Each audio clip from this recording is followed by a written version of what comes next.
Startups and entrepreneurs usually have a hard time with the whole fundraising process. This could be because of two reasons. One is they either underestimate the whole process of fundraising, or they overestimate themselves thinking that they are ready with all the requirements. Watch this video to understand the key aspects to be considered if you are looking to raise funds in the near future. Hi, I am Yashwan Nijgal, a chartered accountant in practice. Every week, I post one video which will certainly provide you with valuable financial insights.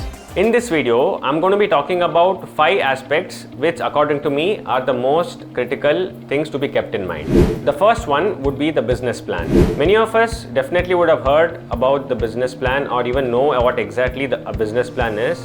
And I'm sure there is plenty of materials which are available online. To put it in simple terms, a business plan should be able to communicate effectively and in a very simple manner to the investors. So a business plan should ideally have these 5 things.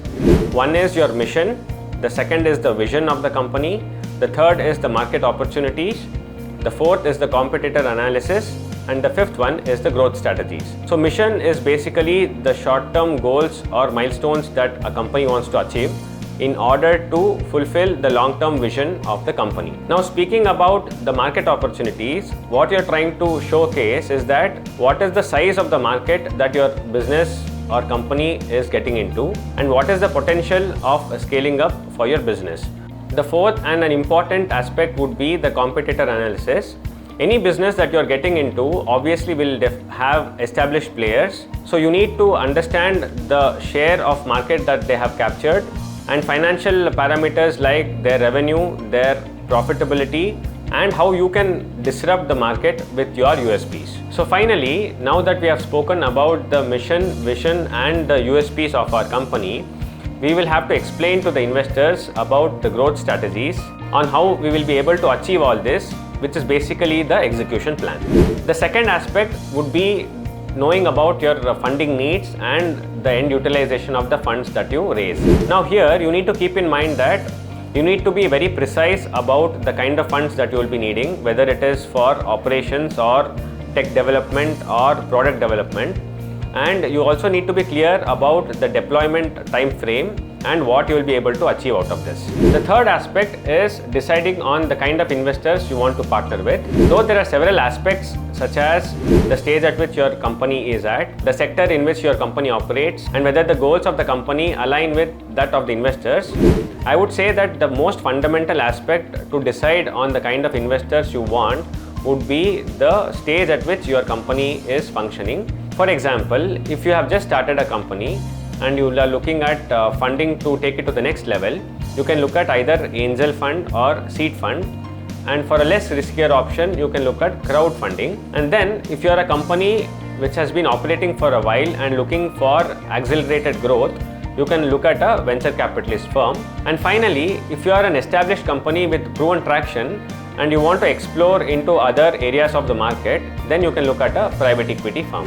The fourth aspect would be building or showcasing the right team to the investors. Let me tell you why this is important. Let's say you are a specialist in sales. You cannot go to an investor and tell him that you have a brilliant tech idea and you will need money to build the right tech team. So what you need to do is identify the key verticals of your company, whether it is sales, marketing, or tech, or operations, and ensure that you have the right person to run these verticals. The fifth aspect would be the growth strategies.